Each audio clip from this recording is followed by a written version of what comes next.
Actually, we're going to take that off if we find out it hurts our ratings. Anyway, have a good show. Thanks, Connell. Catch you tomorrow. Appreciate it, brother. All right, so abolish the IRS, send you checks from Doge.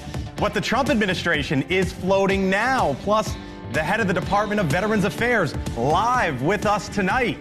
How he plans to shape the agency relied on by vets. That's Topping the Hill on NewsNation tonight.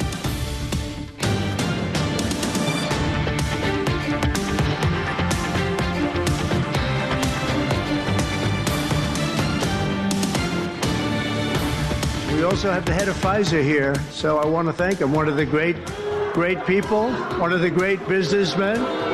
Thank you, Albert. Thank you. Whoa, did you hear that there? You don't see that every day. The head of Pfizer receiving a shout out from the President of the United States and met with boos at the White House this afternoon.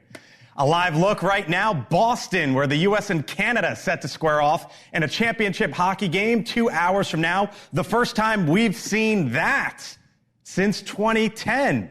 President Trump started his day, by the way, taunting those, you could say, north of the border, saying they'd make a great 51st state. And he invited, quote, Governor Trudeau to watch. Hello, good evening. Welcome to Washington. I'm Blake Berman. This is The Hill on NewsNation. So it is February 20th, 1 month from Inauguration Day. And today, the White House put the president's top advisors front and center.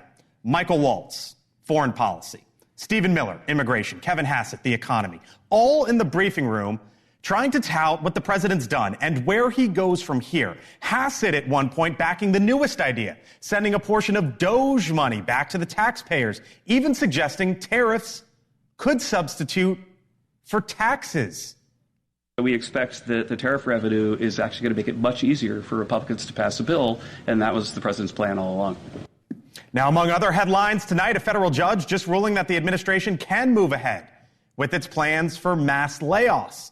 Kash Patel through the United States Senate. He is now set to be sworn in as the next director of the FBI. And among today's White House visitors, Tiger Woods, likely talking about the future of pro golf, and Tim Cook, the head of Apple, as the president threatens reciprocal tariffs. Our Robert Sherman starts us off tonight live at the White House and what came from that big afternoon briefing today. Robert? Hey there, Blake. Foreign policy once again front and center as the president's special envoy Keith Kellogg saw on the ground in Ukraine today, meeting with President Volodymyr Zelensky. And diplomacy is pressing on as the White House works to broker a peace deal between the Ukrainians and the Russians. But the back and forth between President Trump and President Zelensky has certainly dominated the conversation this week. While National Security Advisor Mike Waltz said the U.S. is still firmly supportive of Ukraine, he did acknowledge that the president isn't exactly thrilled at the moment. President Trump is obviously very frustrated right now with President Zelensky. The fact that he hasn't come to the table, that he hasn't been willing to take this opportunity that we have offered. I think he eventually will. Waltz going on to say that the U.S. wants President Zelensky to come back to the table on a rare earth minerals deal, as the president wants some form of payback for the support given to the Ukrainians. The argument that the White House is making tonight is that the United States investing in Ukraine will in turn offer a degree of security assurances to the nation. Those kind of guarantees are critical to the Ukrainians, who fear that any peace deal that is struck may be short-lived. And when asked again about European nations offering security to the Ukrainians, potentially in the form of peacekeeping boots on the ground, the administration reaffirmed their stance, saying they welcome that. Blake? Robert Sherman live for us at the White House tonight. Robert, thank you. President Trump also has a new FBI director this evening. The Senate confirming Kash Patel's nomination this afternoon, a vote of 51 to 49. Patel repeatedly has vowed to reshape the agency and posted this afternoon, quote, "The American people deserve an FBI that is transparent, accountable, and committed to justice. The politicization," he says, "of our justice system has eroded public trust, but that ends today." And as the FBI awaits changes from Patel, the Department of Defense also preparing for a big shakeup. The Defense Secretary, Pete Hegseth, says there will be layoffs, budget cuts as well. Some $850 billion, give or take, has been allocated to the Pentagon, for 2025. So what could the cuts look like? What does it mean for U.S. defense? Our Joe Khalil live with me now. Joe. Hey, how you doing, Blake? So what we've heard is the plan from the DOD, $50 billion. Right. And not just in 1 year, but actually the plan is, in a hopeful way, to do that for the next couple of years as well. So those savings would add up. 8% of the budget that President Biden laid out for the DOD. That is significant, as you mentioned. There are also things that that they say President Trump wants to do that would cost money, like the Iron Dome idea over the United States. And they say if that is going to raise costs at all, they will find other places to offset those cuts. So that's what we're hearing from DOD. On the Hill today, I'm talking to Republicans, I'm talking to Democrats. Maybe not surprisingly, this is a bipartisan thing generally. Where you're going to get in trouble is when it comes to details, what exactly gets cut. But take a listen to Democrat Senator Jackie Rosen, who today talked about how this is a good idea in theory. We can do the analysis. We can see what programs may be outdated. So we can look at redundancy between the branches and how we can coordinate and consolidate. But we never want to make cuts willy-nilly at the expense of our servicemen and women's safety, their families, and thus our our safety here as Americans. Yep.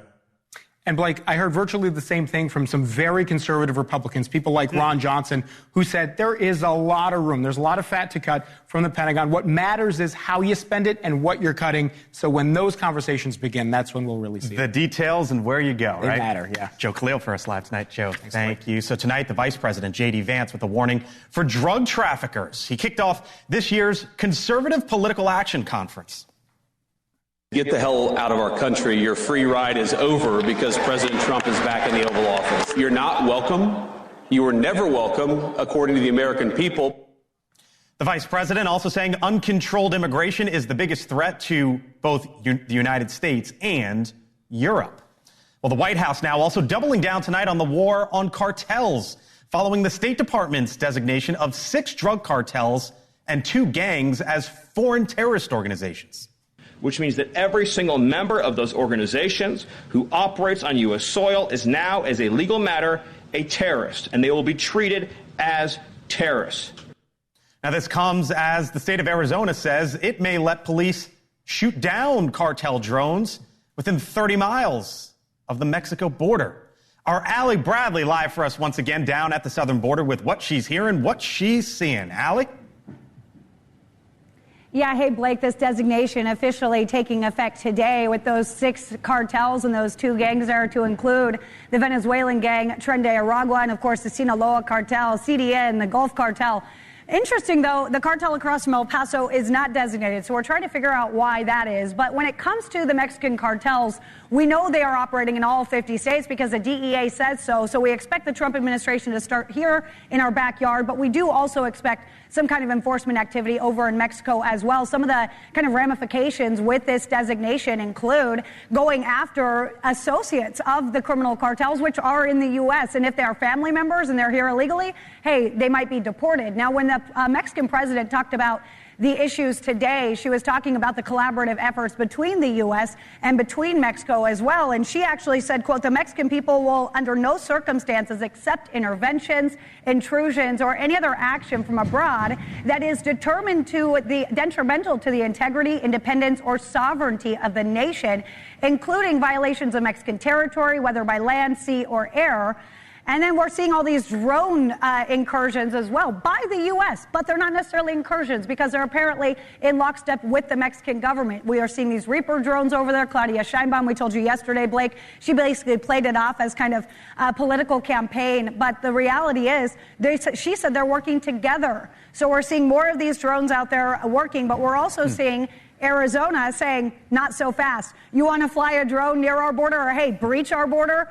We'll shoot it down. There's a new bill that was just actually proposed that would allow local law enforcement to do so. And I just talked to Sheriff Mark Daniels, who's down in Cochise County. That is the hub, if you will, of kind of the issues down there, Blake. Yeah. And he said they welcome it, they support it, and they have kind of been the champion of that. And they're eager to have that happen. He said, it'd be cool if they could do that because it is a problem that these drones are able to drop drugs into the U.S., Blake. All right. Maybe the next chapter. We'll see. Our Allie Bradley live for us tonight once again along the border. Allie, thank you.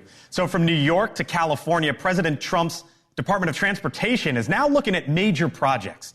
The Big Apple's much talked about congestion pricing no longer in effect. The Transportation Secretary, Sean Duffy, halting the toll charges Wednesday. And on the other side of the country, in L.A., the Secretary put possible brakes on a multi-billion-dollar high-speed rail project. Duffy announcing his department will conduct a review of the rail line. It would take passengers between San Francisco to Los Angeles in under 3 hours, less than half the time to drive. The Secretary says he wants accountability. I think there's a demand by the American taxpayer to make sure their money is being spent well, and to make sure that the California voting population, the California taxpayer, understands, even though they may be excited about this project, the project's not going to happen. There is no timeline in which you're going to have a high-speed rail that goes from L.A. to San Francisco. That project, initially supposed to be completed back in 2020, supposed to cost $33 billion. The latest estimate is more than 3 times that amount. All right, still to come here on the Hill, the new head of the Department of Veterans Affairs joins us live on the other side of the break. His agency employs nearly 500,000 people. There's roughly 18 million living veterans. So what does Secretary Doug Collins plan to do with the agency, especially with all the talk of Doge and Musk? We're asking him. And can President Trump's art of the deal solve a big divide in the golf world? Why Tiger Woods was at the White House today. Welcome to Washington. I'm Blake Berman. This is the center of politics. You're watching The Hill here on NewsNation, and we're back with the head of the VA in 4 minutes. Real injury and eye floaters. And there's still so much to see. If you are on Eylea or a similar type of treatment, ask your retina specialist about Eylea HD today for the potential for fewer injections. TurboTax Free Edition. 37% of filers qualify. Simple Form 1040 returns only. See if you qualify at turbotax.com/free. I can file for free. Now this is taxes. File for free with TurboTax Free Edition. At NewsNation, we are bringing you news for all Americans. Being all-American isn't about picking a side. Being all-American is about respecting all sides. NewsNation. News for all Americans. So the Department of Veterans Affairs is among the list of federal agencies trimming down the size of its workforce. So far, the VA has dismissed roughly about 1,000 of its employees. However, that's just a fraction of a percent, as the agency employs somewhere in the area of 470,000 people nationwide. Now, Democratic senators, including the Georgia Senator John Ossoff, are seeking answers about the VA engaging with Doge, including access to veterans' medical records. But the head of the VA, Secretary Doug Collins, just posted this to social media, pushing back. I just found out undoubtedly Burger King has opened a franchise in the Senate side of the House and on Capitol Hill. I don't know what's happened, but Whoppers are flying out the door everywhere. Joining me now is the new head of the VA. He is Secretary Doug Collins, live with us here on the Hill. Mr. Secretary, we'll get to Whoppers and all that in a second. Thanks for being with us tonight. Appreciate it. Glad to be with you. It's good to see you. So, in all seriousness, your agency employs about 500,000, and nice to see you as well. Your agency employs about 500,000 folks or so. There's believed to be about 18 million living veterans. So when you think about the VA, this touches tens of millions of families and basically every community all across the country. You've only been in the job 2 weeks, but as you look at what you've seen, just right off the bat here, what do you think is your biggest task at hand right now? Well, I think the biggest task at hand is our cultural change, and it's something that I've said the minute one from my confirmation hearing on, is that the VA is about the veteran. And I know that sounds intuitive, but it's not. Because when you get an organization sometimes this size, it begins to have a lot of what I call self-care in the organization. We got a lot of great people here, but we need to remind ourselves, just like any good organization does, is why we're here, and the veteran is why we're here. So that's why we're looking, and why in these times right now, we're looking to make sure that anything we do with our cost cutting, with our employment, is focused on our veterans and making sure that those who touch our veterans directly are not part of that impact, so that those can continue to get the benefits and the health care that they have earned. So let's talk about that, because you have said, there's 300,000 that are mission critical, 470,000, right? So you're somewhere in the area of 170,000 who wouldn't be defined as mission critical. 1,000 have already been let go. Statistically, that's a rounding error. right? That's less of 1%. And so in this age of if you lose a job, it hurts. At the VA, why are they letting people go? But the president wants to see sort of widespread change. How do you handle that? What's the right balance?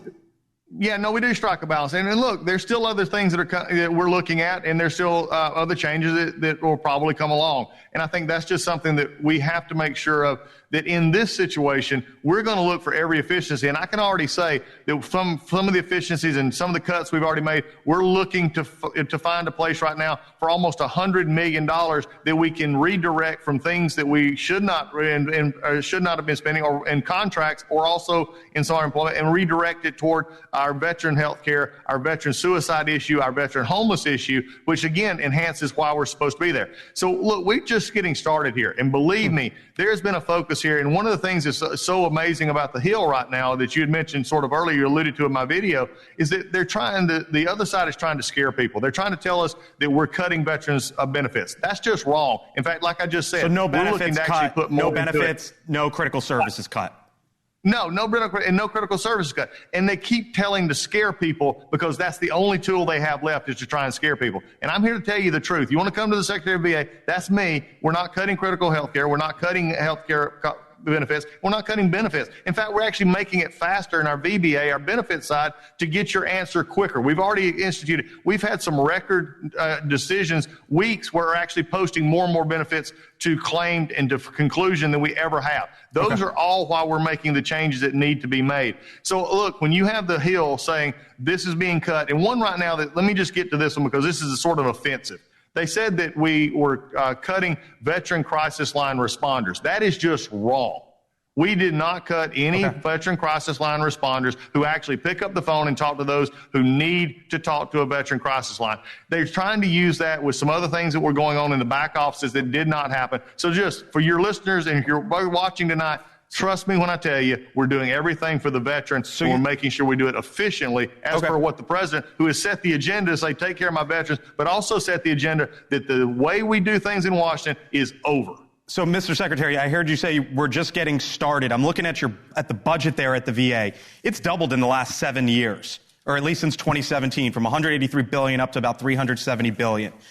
Do you believe that the budget needs to be pared back? If so, how much? And when you say we're just getting started, how many more job cuts are coming potentially?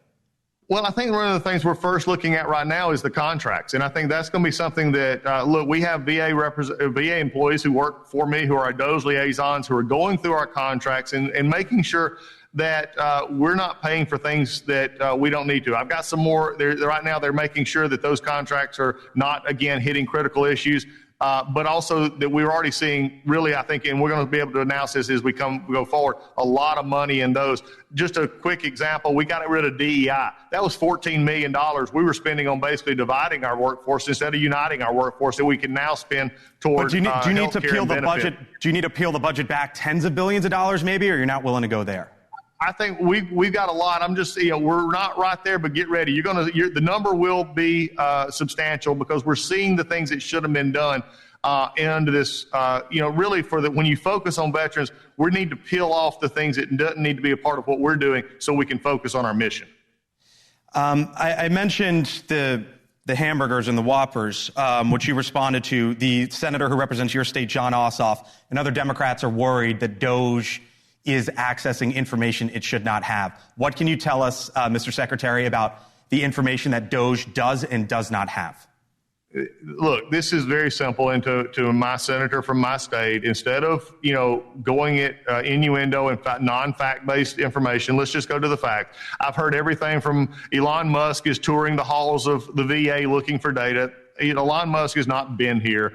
We're already looking at the contracts. They don't have access to private data. They don't have access to personal health information. That is not true. Again, and I've said it before, but I got to say it again. What do they have access to? I'm sorry, I couldn't hear you. What do they have access to? They're looking at our contracts. They're looking at our operations. They're looking at how we do with what we're doing with our personnel. That's what we're looking at right now to find the areas of efficiency that the OPM and the president have directed us to do. Got it. The VA Secretary is Doug Collins, joining us live tonight here on the Hill. There is so much to get to. Your agency is massive. I wish we had more time, so I hope you can come on back. Thank you, sir. Appreciate it. Look forward to it. You take care. Right, Secretary Collins, thank you.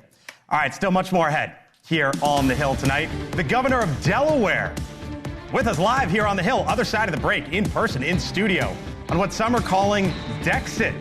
And once again, how Musk is involved as he talked to that guy right there. Plus, why the country legend Dolly Parton is angry at the Indiana governor. What's going on there? And the Trump administration, are they really going to abolish the IRS? That's next on the Hill.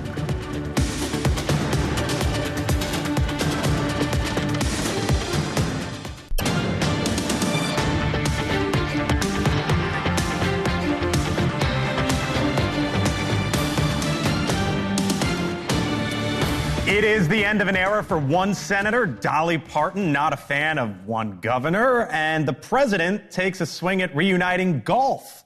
Our Libby Dean is here with what's happening on the Hill and more. Hello, Libby. Hey, Blake, we got some updates from the Hill tonight. One of the biggest ones being Senator Mitch McConnell, as you just mentioned. Republican Mitch McConnell announcing that he won't be seeking re-election. Let's listen to what he had to say on the Senate floor today. Representing our Commonwealth has been the honor of a lifetime. I will not seek this honor an eighth time.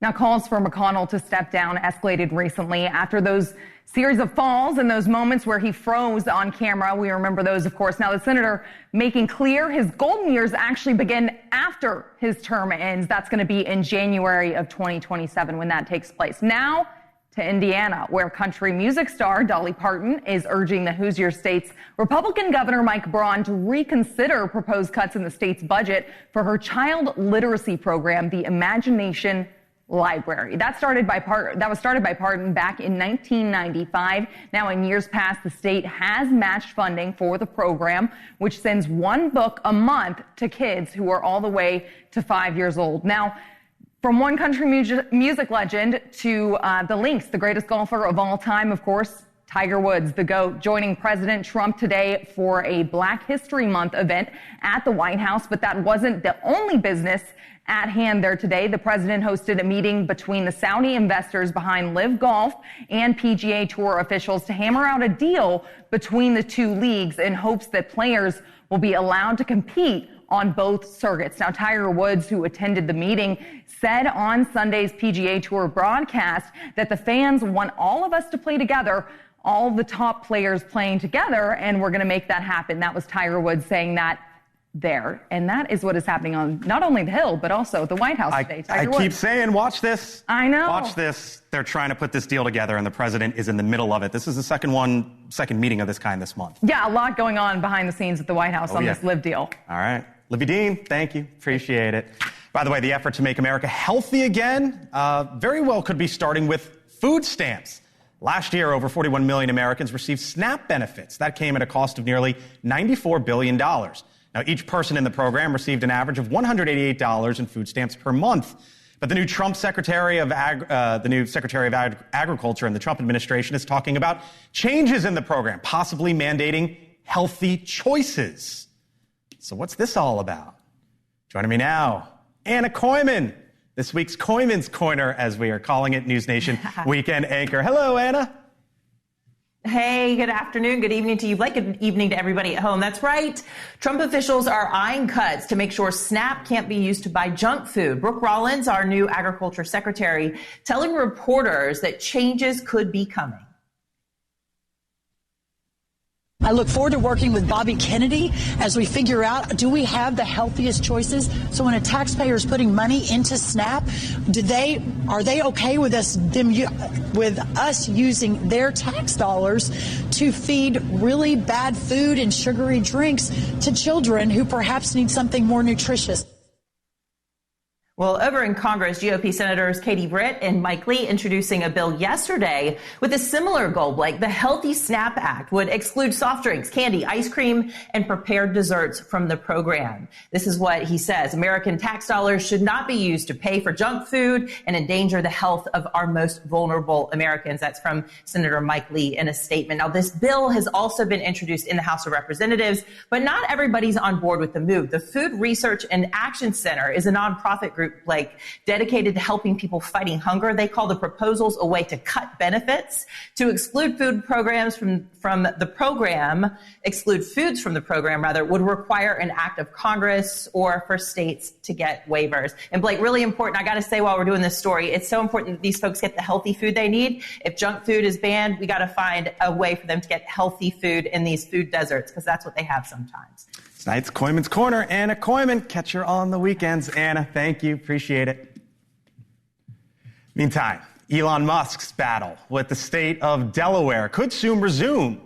A new proposed bill would pave the way for Musk to receive his 2018 Tesla pay package worth up to $55 billion. Now, that was blocked by a judge in Delaware. It led to some big criticisms from Tesla's main man, who posted in the recent weeks, quote, "Any lawyer still recommending incorporation in Delaware at this point should be sued for malpractice," end quote. Another post, quote, "Never incorporate your company in the state of Delaware." Now, Delaware's tax advantages and privacy have traditionally made that state attractive for companies of all sizes. For example, it's believed about 2/3 of companies in the S&P 500 are registered in Delaware. That state's governor is Matt Meyer. The governor joins us live here on the Hill. Hello, sir. Hey, Mike. Thanks for being with us tonight. Thank you. Good evening. So Elon Musk, obviously in a little bit of a battle with your state, he sort of massaged this right afterwards, saying that the governor's trying to do basically what you're trying to do what's best for your state. Have you talked to Elon recently about this? I have not. Do you plan to? Do you think you need to? Listen, all I'm trying to do is create great schools, create great job opportunities. Housing is too damn high for Delawareans. The cost of health care, it's inaccessible. Right now, we depend, over a third of our budget depends on our corporate franchise. We have the best corporate franchise in the country. There are 2.2 million entities today registered in Delaware, incorporated in Delaware. That's more than twice the number of people we have, right, in the state. As you mentioned, over 2/3 of the Fortune 500 companies incorporated in Delaware. Last year, 80% of the U.S. IPOs incorporated in Delaware. We're still the nation's leader. You referenced a bill that's being proposed. It has nothing to do with Elon Musk. It has to do with preserving our franchise for the long term, making sure we have a balance between corporate boards, corporate management, and corporate stock. That's part of the issue, though, right, is the long term, because you've got folks like Bill Ackman, Brian Armstrong, who have also come forward and said, hey, look, for example, Ackman, we are reincorporating our management company in Nevada for the same reason. Top law firms are recommending Nevada and Texas over Delaware. You're going to see some movement out of your state? So what happened? First of all, our data is there are companies leaving and coming all the time. As of a couple weeks ago, we're in good shape, right? But we're conscious that the market's changing. We got to make sure Delaware, which has been the corporate home of choice for leading companies for over a century, for over 100 years, we got to make sure it stays that way. So I'm in my 4th week as governor. Okay. Starting on day one, I actually have a background in corporate law. So starting on day one, we put together a team that started to survey the landscape. Just like a company would go and talk to the customers, we talk to corporate leaders around the country. We talk to members of corporate law firms, leaders in corporate law firms around the country to find out what's going on, what are they seeing, and we hear that there's a real problem, that there are not just the controlled companies you're talking about, not just the private equity leaders, the billionaires, but a lot of large public companies that are questioning, do we want to be in Delaware? So we put together a legislative package that we think is going to help to keep companies in Delaware, and those that have left, maybe they'll consider coming back. Yourself and other governors are in town because there's events with the president in the upcoming days. Well, we're here to meet with each other. You're here to meet with each other. Democrats and Republicans to deliver for Americans. You've been in office 4 weeks, you said, right? 4 weeks, yeah. With what's happened the last 4 weeks, I don't know if you can call me new anymore. I have a few gray hairs. And with the Republican president as a Democratic governor, what do you feel your responsibility is to meet with him? To not meet with him, but what do you feel your responsibility is to sort of push back and to say, okay, like, for example, on the southern border, it's clear that the policies are working along the southern border and counters are down. 90-something%. What do you feel your responsibility is as a Democratic governor to work with this administration? I want great schools for Delawareans. I want great jobs. I want to make sure the price of eggs is going down. I want to make sure the price of gas is going down. I want to make sure healthcare is accessible and affordable to all Delawareans and hopefully all Americans. If the president wants to do that, if Republicans in the House or U.S. House or Senate want to do that, or Republicans in Delaware want to do that, I want to work with them. But if they're going if they're going after vulnerable populations, so that's what I was going to say. What happens when ICE says, "Hey, we're coming in"? Then we protect people. We protect people. What do you mean protect people? So like illegal immigrants or illegal criminals? You want to protect them? When ICE is collaborating with our state police or a local police jurisdiction to find someone who's a dangerous criminal, who's got a felony warrant outstanding, of course we'll collaborate with ICE. If ICE is going into our schools to just pull kids out, if they're going and just trying to grab people or just minding their business, trying to go to work, yeah, that's a problem. Your state has a former president who's fairly famous. What's the word on President Biden? We love President Biden. But what do you know about sort of what he's been up to in the last month? I don't know. I've been neck deep in making sure we preserve our corporate franchise. I'm trying to build a budget in this crazy time. There was a federal funding freeze 7 days into my office, so I don't know what President Biden is doing. I know there are mixed feelings about him around the country. And quite frankly, across Delaware, he's a hero to many of them. Even in Delaware? Yeah, I think anywhere in the country. Delaware, in many ways, is a microcosm of the country. We have disagreements just like anywhere else. What I can tell people is that Joe Biden, to his core, is a good man who would work very hard for the country. He deserves the best retirement, and we hope he stays in Delaware. We're eager to get a new presidential library in our state. And lastly, on this president, if President Trump picks up the phone and says, Governor Meyer, come on over, I want to talk to you. About what? If he wants to work to deliver for Delawareans, I'm game. Okay, we'll leave it there. Governor Meyer, state of Delaware, just down the road here, by the way. That's right, come anytime. Hour drive or so. All right, thank you, sir. Still to come tonight here on the Hill. Just in time for tax season, the Trump administration going after the IRS potentially. Have you heard this idea? Abolish the IRS? You think they're serious? Plus, have you heard of Grok? It is already the most downloaded app in the U.S. today. So here's what I did. I asked Grok today, given what you know of what the Trump administration has done, what will they do next? Elon Musk's AI app, and that answer on the other side.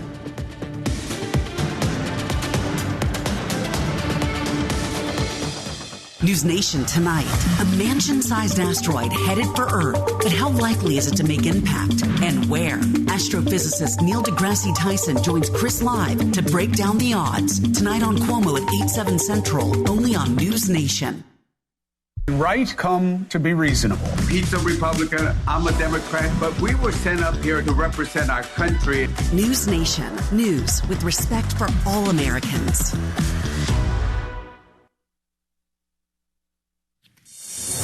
All right, so maybe taking over Greenland, maybe you thought that sounded a little crazy until the idea of Canada becoming the 51st state was floated. Then that was topped by the proposed takeover of the Panama Canal. Love it or hate it, President Trump clearly has a new and different view of the world. But yesterday, we were all here watching the president speak live. It was this particular moment that registered with me. Watch. We hope to balance our budget, so I don't want to promise it, because if I do and we come about $10 short, the fake news media back there would say, we have breaking news. He did not make it. He did not make it. But we'll get it done very soon. And then just hours later, what happened? His newly appointed Commerce Secretary, Howard Lutnick, the one who's seen behind him in a lot of those executive order signings, said that the president's goal is to abolish the IRS. And today... You also addressed a question about the IRS. President Trump has spoken about replacing income tax with tariff revenue, especially with all this waste, fraud, and abuse that we're seeing cut. Is that a possibility? Absolutely. And in fact, if you think about the China tariff revenue that we're estimating is coming in from the 10% that we just added, plus the de minimis thing, that it's between $500 billion and $1 trillion over 10 years. And today, the top economic advisor, Kevin Hassett, suggested tariffs could pay for income taxes. Full panel here with me now. David Avella is the chair of the Republican organization GoPac. Niall Stanage, White House columnist for The Hill. Julia Manchester, national political reporter for The Hill, and Brad Howard is a Democratic strategist. Hello to you all. Nice to have you all in. Hello. So you see where I'm going with it, right? There were all these things on the foreign affairs front, and David, all of a sudden we just saw a lot of this floated on the domestic front, and I'm thinking, where does this go from here? Well, Blake, think about it. You have a very strong golf game. If there was not the IRS, you just outed me. If there's not the IRS, think about how many golf clubs you could buy. You know, it goes to the point that you. But seriously, because now he's floating all these. Sure. All these. He did it on the foreign front. Now he's doing it on the domestic front. What he's ultimately talking about is how do we put more money in taxpayers' pockets so they can make decisions, they can invest, they can help use money they would get back, that $5,000 we may get from Doge savings, to offset the inflation that has gone up the last couple of years. But of immediate action that needs to be taken, it's stopping the tax increases that are coming down the pike if they don't extend the Trump tax cuts from the first administration. I'll stay with the golf theme. Do you think Trump's teeing you up here? Well, I think if we're living in reality, the budget is about $6 trillion.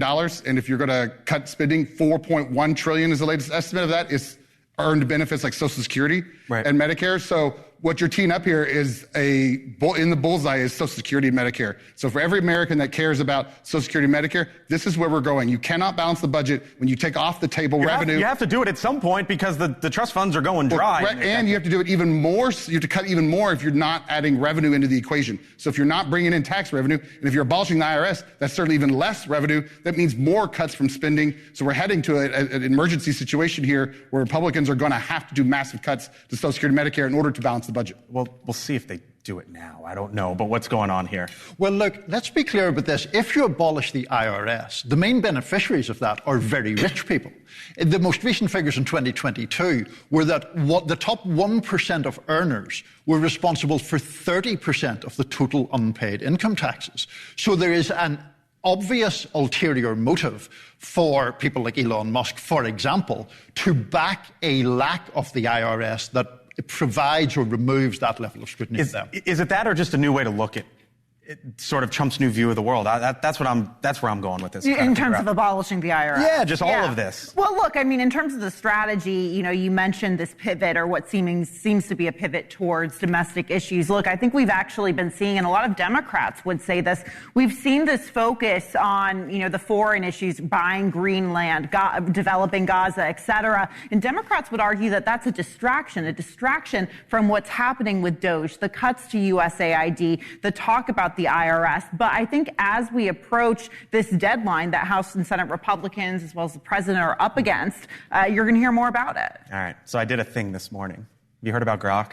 Yeah. You know about Grok? Yeah. It's the new artificial intelligence bot created by Elon Musk, or his company. Similar to ChatGPT, which can respond to a prompt and offer a response. It's the most downloaded app in the U.S. today. So here's what I asked Grok today. I said, given what we've seen in the first month of the Trump administration, what is your prediction for what comes next? The response was long, but here are the main points. At least it ended this way. It said, in short, the next few months will likely feature a ramp-up of Trump's MAGA institutionalization, more deportations, tariff rollouts, and bureaucratic purges. Met with growing opposition from courts, protesters, and even possibly nervous allies abroad. The administration seems poised to double down on its fast start momentum, but the real test will be whether it can sustain this pace amid legal, economic, and social headwinds. Chaos, calculated or not, will remain the backdrop. That was the end of the answer. Is that spot on? It's all the things he campaigned on, and as he accomplishes those items, you continue to see his approval rating go up. Well, I'll say, I don't think he talked about making Canada the 51st state on the campaign trail, but I will say as a Democrat, I welcome that. That's 2 Senate seats we'll get, so bring it on. But, what you're talking about there is chaos, but there's also opportunity, and I've always said this about Trump. He kind of throws a wrench into the system, he shakes the snow globe, and you get a chance to kind of help assist where the pieces land. And I think his approach is two-tiered. I think first, why not try to get as much done as you can with just sole executive authority, test it out in the courts, see how far you get, and then go to Congress.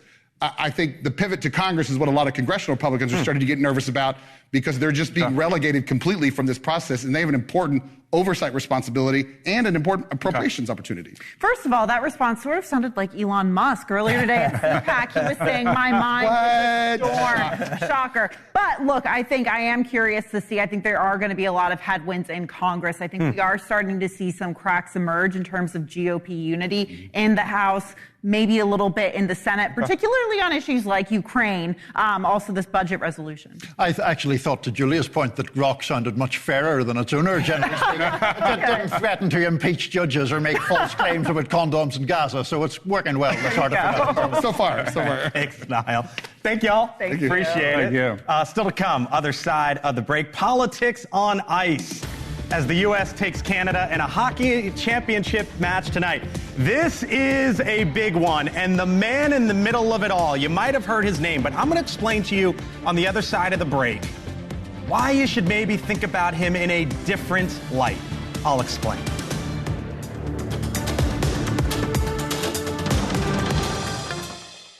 Live look at the White House now. President Trump scheduled to leave the White House any moment to deliver a speech at the Republican Governors Association.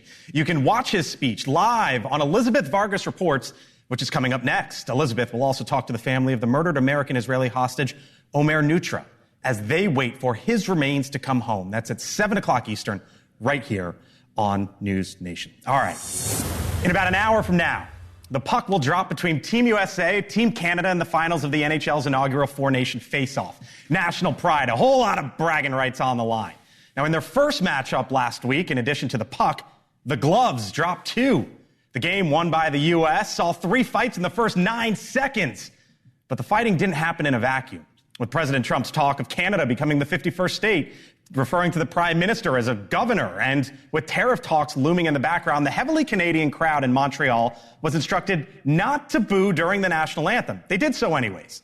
So minutes in, Matthew Tkachuk clearly felt the need, as one of Team USA's leaders, to take it into his own hands, literally.